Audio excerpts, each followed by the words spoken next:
Hello everyone.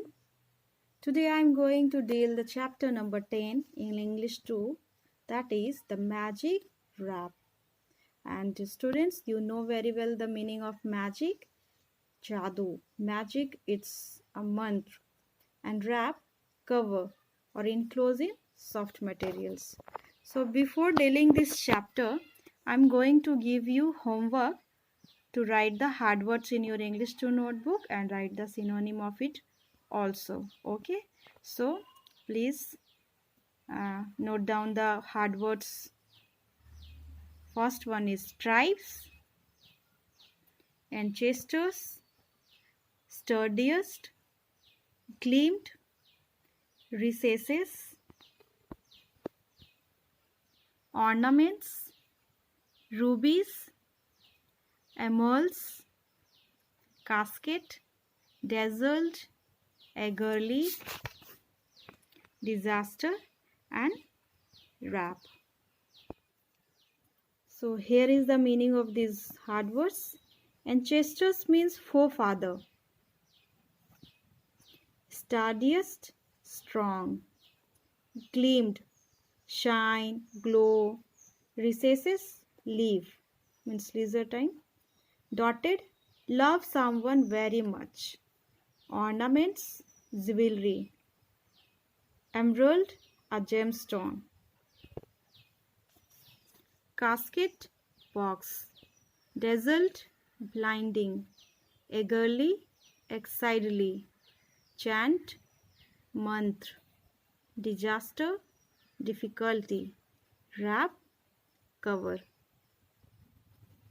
So this magical story is about a Assamese folktale, the Garos. The Garos are a tribe of Assam. So what is the meaning of folktale and tribe? And please note down this definition in your English 2 notebook also. Folktale is old story which have their traditional means of fairy tale, and tribes means a group of or community with a singular value or interest. Tribes, a social division in a traditional society consisting of families or communities linked by social, economic, religious or blood ties with a common culture, typically having a recognized leader. Now let's read the story. The state of Assam is home to many tribes. Each tribe has its own traditional customs and beliefs and its own treasury of folk tales. The following is a folk tale popular among the Garo tribe of Assam. The Garos call themselves Achigmande, meaning men of the hills. They believe that their original homeland was Tibet. Nobody knows when this story was first told, but it has been doing the rounds of generation. So here the Garos are a tribe of Assam. They call themselves Achikmande, means men of the hills. They believe that their original homeland was Tibet. And nobody knows when the story first told. The story is going on generation to generation. Okay, now come to the first paragraph. In a village of Assam, there once lived a chief of the Garo tribe. Okay, his ancestors had been chiefs before him, so he was a rich man. So it means the story is about a village in Assam who lived a chief who was rich. Okay. His house was made of the sturdiest bamboo in the land, while its door and windows were draped with the finest can mating. Can mating means bed ki chatai. Can mating. Okay, so the house of chief was made of strong bamboo in the land, and door and the window have a beautiful decoration. Silk carpets lay on the floor, and copper lamps gleamed from recesses in the walls. So silk carpet lay on the floor means on the floor there was a carpet was made up of silk, and there was a copper lamp gleamed. Gleamed means glow, shine. So the lamp was glowing, the lamp was shining. And here recesses means a space in the wall of the room, especially for shelf. Okay, especially the shelf means the lamp was kept there on the shelf which was made on the wall. The chief and his wife led a very comfortable life indeed. They loved their home and the beautiful wooden country in which they lived. So here the chief and his wife had a very beautiful and comfortable life, and both lived their home, both loved their beautiful country. But most of all, they loved their daughter. So, the main important part in their life is both, means the chief and his wife loved their daughter very much.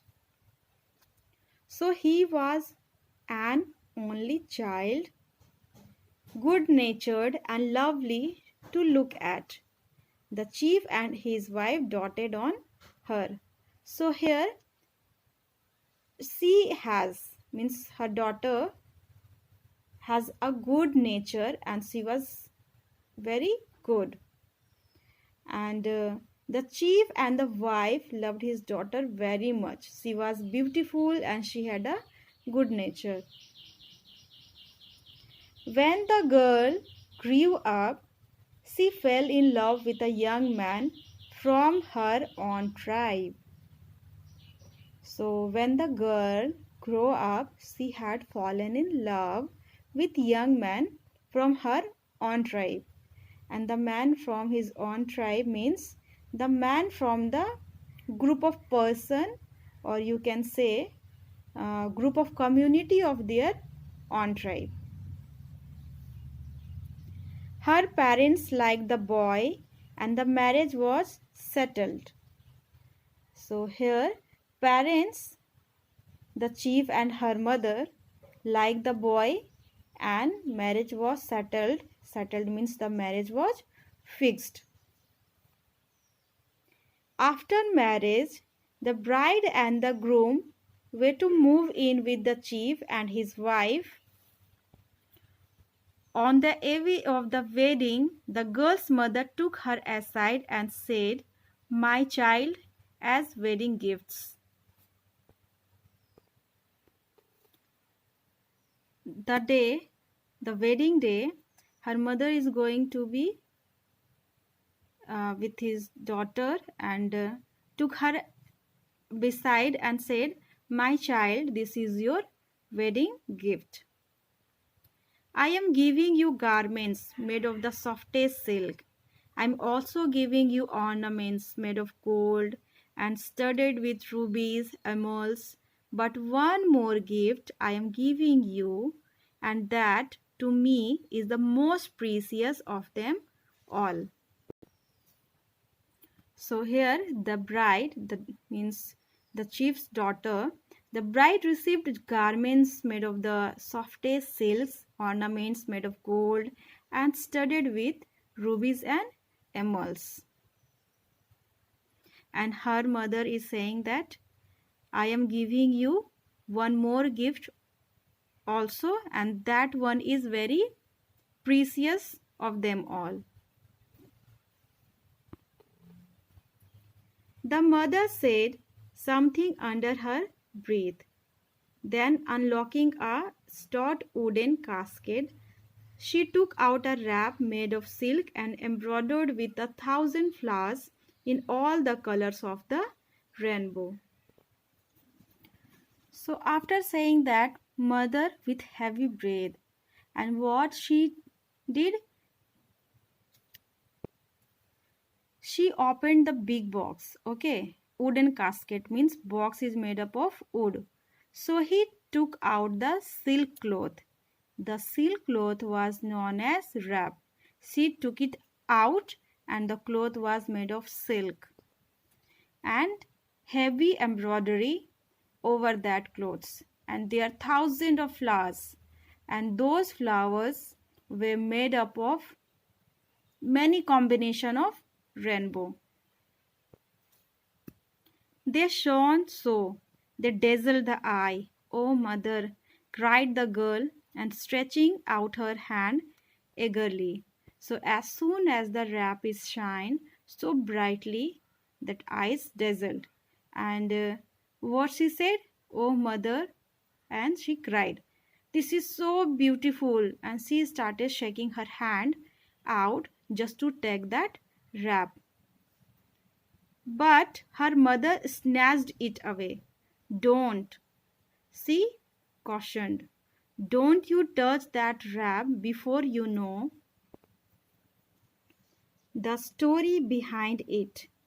This wrap was a gift from a goddess to my great grandmother on her wedding day. It has since been handed down from mother to daughter, but it is no ordinary wrap.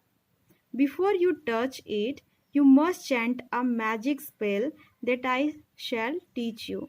Remember, a great disaster shall befall anyone who touches that wrap without first chanting the spell.